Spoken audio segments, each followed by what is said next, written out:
Hello दोस्तों, Somi garden में आपका स्वागत है। तो उम्मीद करती हूँ आप सब ठीक होंगे। तो दोस्तों, किसी ने सही कहा है कि winter is not a season, it's a celebration. तो सेलिब्रेशन क्यों ना हो, क्योंकि इसमें इतने सारे वैरायटी ऑफ फ्लावर्स हमें देखने को मिलते हैं नर्सरियों में। और इतने इस सीज़न में जितने फ्लावरिंग प्लांट आते हैं उतने मुझे नहीं लगता किसी और सीज़न में आते होंगे। इतनी वैरायटी, बस अगर आप लिस्ट बनाने जाएँ तो बहुत लंबी लिस्ट तैयार होगी। तो इसी लिस्ट में सबसे ऊपर का जो प्लांट सब पसंद करते हैं और जिसकी बहुत सारी वैरायटी होती है, वो है पेटूनिया। तो पेटूनिया देखिए, आप आपके सामने ही है, कितनी सारी वैरायटी तो यहाँ पे रखी हुई है। ये देखिए कितना और कितना खूबसूरत लग रहा है। एक गमला पूरा फ्लावर से भरा हुआ है। देखिए एक एक गमले में इतनी अच्छी फ्लावरिंग हो रही है। ये वीडियो मैंने जनवरी में बनाया है। और ये जो फ्लावर है ये अप्रैल एंड तक, बिल्कुल जब गर्म दिन आ जाते हैं तब तक फ्लावरिंग करता है। और ये बिल्कुल स्टार्टिंग में आ जाता है, जब जैसे ही सर्दियाँ शुरू होती हैं तब ये फ्लावरिंग शुरू करता है। और बिल्कुल आप मानिए कि ये 4-5 महीने फ्लावरिंग करता है। तो बहुत ही ईजी टू ग्रो प्लांट है। और अपने खूबसूरत और ट्रम्पेट शेप्ड फ्लावर के कारण ये जाना जाता है। और इसकी वैरायटी और कलर कॉम्बिनेशन फ्लावर्स की देखते ही बनती है। अब इसकी रिक्वायरमेंट्स की बात कर लेते हैं। तो सबसे पहले सनलाइट रिक्वायरमेंट की बात करते हैं। इस प्लांट को दिन की सारे दिन की धूप मिलेगी तो ये बहुत अच्छे से फ्लावरिंग करेगा। अगर आप इसको छाया वाली जगह में रखते हैं तो ये प्लांट हरा भरा रहेगा, लेकिन इस पर फ्लावरिंग नहीं होगी। तो इसकी फ्लावरिंग के लिए सनलाइट मस्ट है। आप इसको दिन की 4 से 6 घंटे की धूप देंगे तो ये बहुत अच्छे से फ्लावरिंग करेगा। तो अब हम सॉइल मीडियम की बात करते हैं। इसके लिए वेल ड्रेनिंग सॉइल बनानी है हमें। तो जैसे कि सारे फ्लावरिंग प्लांट जितने भी होते हैं उनको वेल ड्रेनिंग सॉइल ही पसंद है। तो वेल ड्रेनिंग से ये मतलब है कि पानी डालें तो वो ड्रेन आउट हो जाए, गमले में अटके नहीं। तो उसके लिए आप क्या करें, आप 70% सैंड ले सकते हैं। और आप 10% गोबर खाद या वर्मी कंपोस्ट ले सकते हैं। 20% आप गार्डन सॉइल ले सकते हैं। और अगर आपके एरिया की चिकनी मिट्टी है तो आप उसमें कोकोपीट और राइस हस्क भी यूज़ कर सकते हैं। तो कहने का मतलब ये है कि आप इस तरह का मिक्सचर तैयार करें कि वो बिल्कुल पोरस हो और उसमें हम पानी डालें तो वो ड्रेन आउट हो जाए, अटके नहीं। तो हमें विशेष ध्यान तब रखना पड़ता है अगर हमारे एरिया की चिकनी मिट्टी है। अगर आपके एरिया की सैंडी सॉइल है तो आपको इतना ज़्यादा ध्यान रखने की ज़रूरत नहीं है। जैसे कि हमारा एरिया जो है, तो हमारे यहाँ पे चिकनी मिट्टी नहीं है, हमारे यहाँ पे सैंडी सॉइल है। तो हम क्या करते हैं, थोड़ा सा मात्रा ही रिवर सैंड की यूज़ करते हैं और ज़्यादा हम गार्डन सॉइल ले लेते हैं। और उसके अंदर फिर अच्छा सा वर्मी कंपोस्ट या गोबर खाद डाल के थोड़ी सी नीम खली ऐड करके हम सॉइल मिक्सचर तैयार करते हैं।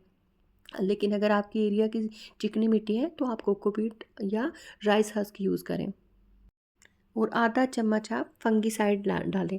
क्योंकि ये जो विंटर फ्लावरिंग प्लांट्स होते हैं, सर्दियों में जैसे कि धूप कम आती है तो इनके रूट्स गलने के चांसेस बहुत ज़्यादा होते हैं। रूट्स में फंगस लगने के चांसेस बहुत ज़्यादा होते हैं। तो आप क्या करें, इसके जो सॉइल मिक्सचर तैयार करते हैं तो उसमें फंगीसाइड ज़रूर ऐड करें। अगर आप नीम खली ऐड करते हैं तो फिर आप फंगीसाइड ना यूज़ करें तो भी चलेगा, क्योंकि नीम खली भी बहुत अच्छी एक फंगीसाइड भी है और फर्टिलाइज़र भी है। अब हम वाटर रिक्वायरमेंट्स की बात कर लेते हैं। पिटूनिया में पानी तभी दें जब गमले की 1 से 2 इंच तक की मिट्टी सूख गई हो।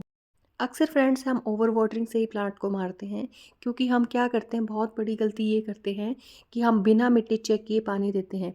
तो जैसे कि पिटूनिया है, ये पत्तों से पूरा भर चुका है, इसमें मिट्टी दिख नहीं रही है, तो हम कई बार क्या करते हैं, बिना मिट्टी चेक किए ही पानी दे देते हैं। हो सकता है मिट्टी गिल्ली हो अंदर से। तो जब तक वो ऊपर से कम्प्लीटली सूख ना जाए इतने पानी ना दें। ओवर वाटरिंग से अक्सर क्या होता है कि पौधे की रूट्स गलनी शुरू हो जाती हैं। तो एक बार अगर रूट्स में फंगस लग जाए या गलना सड़ना शुरू हो जाए तो फिर आप चाहे कितना ट्रीटमेंट करें, फिर वो वापस प्लांट रिवाइव नहीं कर पाता है। तो इसके लिए फ्रेंड्स, हमेशा पानी देने से पहले मिट्टी ज़रूर चेक कर लें। और जब तक आपके गमले की 1 से 1.5 इंच तक मिट्टी ना सूख गई हो इतने पानी ना दें। अब हम फर्टिलाइज़र की बात कर लेते हैं। तो ऑर्गेनिक फर्टिलाइज़र में आप क्या कर सकते हैं, वर्मी कंपोस्ट टी या गोबर खाद की जो टी बनाते हैं वो, या सरसों खली का जो लिक्विड फर्टिलाइज़र बनाते हैं वो हफ्ते में 1 बार या 10 दिन में 1 बार दे सकते हैं। उससे बहुत अच्छी फ्लावरिंग होती है। और अगर आप केमिकल फर्टिलाइज़र देने में इंटरेस्टेड हैं तो आप क्या कर सकते हैं, उसके लिए 1 लीटर पानी में 1 चम्मच डीएपी और 1 चम्मच पोटाश आप हर वीक दे सकते हैं या 10 दिन में एक बार दे सकते हैं, उससे भी बहुत अच्छी फ्लावरिंग होती है। पेटूनिया जो है ये हैंगिंग बास्केट के लिए आइडियल प्लांट है और इसको आप छोटे पॉट में लगा सकते हैं। अगर इस तरह की ट्रे हो जैसा आप देख रहे हैं तो एक ट्रे में आप 3-4 शेड के पेटूनिया लगाएं और बहुत ही खूबसूरत लगेंगे। देखिए आप ये ट्रे थी हमारे पास और इसमें हमने 4 तरह के पेटूनिया लगाए हैं जो बहुत खूबसूरत लग रहे हैं। तो इस तरह से आप मिक्स मैच करके भी बहुत सारे कलर कॉम्बिनेशन में लगा सकते हैं अगर आपके पास गमला थोड़ा बड़ा हो तो। वैसे ही हैंगिंग बास्केट में बहुत खूबसूरत लगते हैं और इनके फ्लावर 2 या 3 दिन तक खिले रहते हैं। तो उसके बाद में आप क्या करें, जैसे ही फ्लावर मुरझा जाए उसे रिमूव कर दें, वरना जो प्लांट है पूरी एनर्जी सीड्स बनाने में लगा देगा।